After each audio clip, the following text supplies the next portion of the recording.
Man, does it feel good to be back recording in my own space? As you can see, MomoCon badge over here, Pokemon Team Rocket Pack here, and a chicken sticker given to me by Magneto himself, Matthew Watterson. But you're here for Windbreaker, Season 2, Episode 8. Let's talk about it.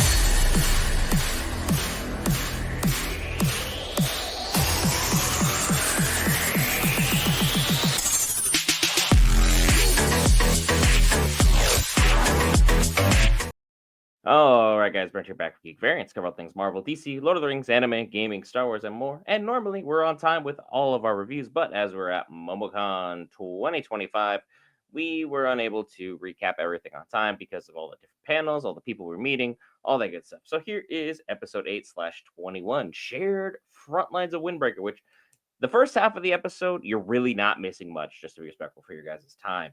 The first half of the episode, meh, all filler. Not a lot going on.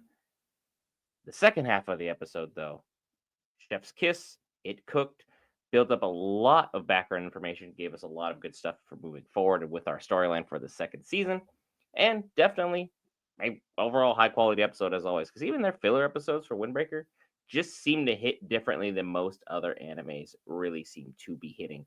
So I'm very happy to see that they're continuing on this in a very high level and in a very high regard.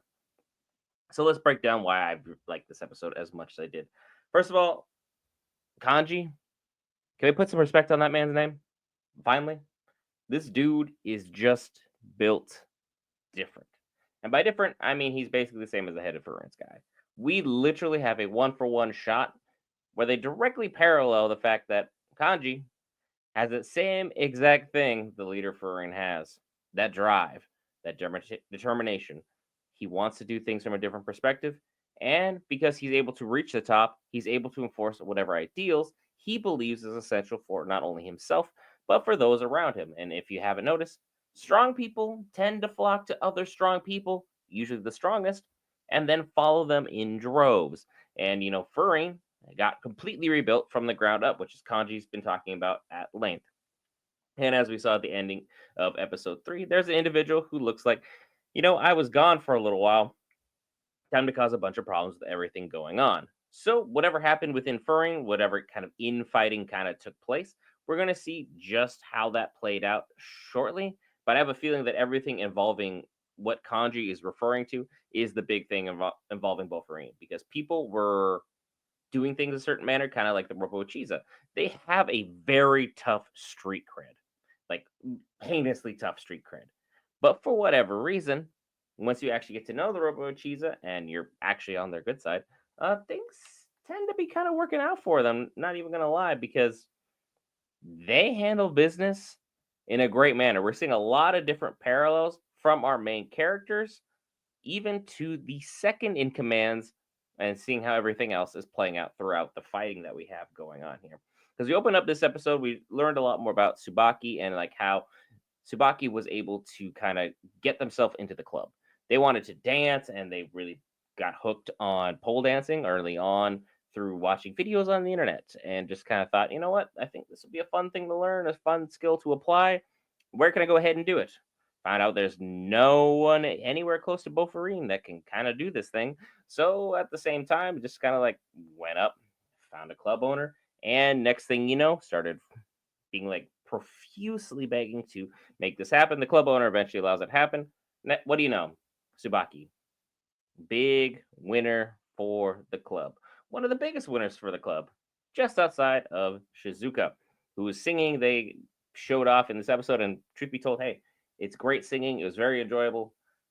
If I wanted to watch an anime pertaining to singing, I would. So more often than not, I will just kind of fast forward through that. Her voice was beautiful. She did a great job.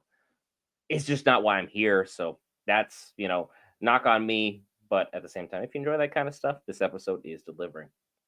What this episode did deliver in spades was significant background pertaining to the Robo Chiza. The Robo Chiza, what their group is all about, is protecting the entertainment district. Every single club, every single venue, every single individual, they're just trying to allow gentlemen to have a good time and to enjoy their entertainment while keeping women safe. That is a noble goal. That is something that should be respected. That is something that should be just kind of gathered and protected at all costs. That is a good and noble goal. And with everything going on, our heroes were just kind of kicking back, relaxing. Sakura is just downing food like you wouldn't believe. But again, once you have a main character for an anime, you tend to eat a lot of food. It just kind of seems to be the common trait or common denominator. And someone decides to attack a whole bunch of people outside the Robo Cheese's area. And they're trying to press their way forward and get all the way into the club because they were sent here by someone whose name is not mentioned to go get Shizuka. Come to find out, the first group completely separate from the second group. The second group is known as Gravel, and they, for lack of a better term, their district basically tanked economy wise. So they now outsource themselves as mercenaries or bandits, people for hire. You got an issue, I'll go settle your beef for you. You need to go beat up that guy, I'm your person. You need someone abducted, I'm your guy, so on and so forth. They just tend to handle business in the darker and shadier areas. And for groups like, Bofarine and so on and so forth, if you needed someone taken out, this could have been a group you reach out to if you didn't want to use your own manpower, or say you just needed to bolster your already existing manpower to make things happen. Tsuzure is the individual that we met from Gravel. Tsuzure seems to have a lot of gaming analogies going on here. It's like he starts talking about a final boss, he starts talking about level grinds, he starts talking about feeling worthy at the end of a quest only based upon the results and not trying to get, common loot. It's like all popular gamer terms, all stuff you would have heard me talk about in my Skyrim streams. This individual does not care at all that Kanji is getting more and more wound up, but probably due to the fact they got about 50 or 60 people, and we are probably down to about a dozen members of Robo Chiza left, as well as, Sakura, Suo, and then our obviously useless character who's still in the back just yelling out information because one day they'll learn how to fight according to Suo, but when that day comes, it'll probably be season 3 or season 4. We'll see a glow up at some point, but for the time being, it's like, why are you still even coming to these events? I don't know who keeps inviting you. I understand you're the third command, but that's likely as a default because they just needed someone to take notes. So hopefully your glow up is absolutely fantastic when this does happen.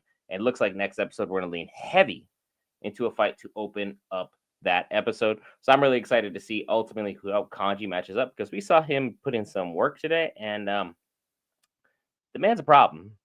The man knows how to handle his business, and while he seems a little bit dense, at the same token, well, let's just say it's working in his favor right now. I'm Brian for Geek Variants. As always, if you listen to this portion of the video, please be sure to hit that lovely subscribe button. It's free, greatly helps us out, helps us continue to grow and put out great content for you, the viewer. I'll see you in the next episode.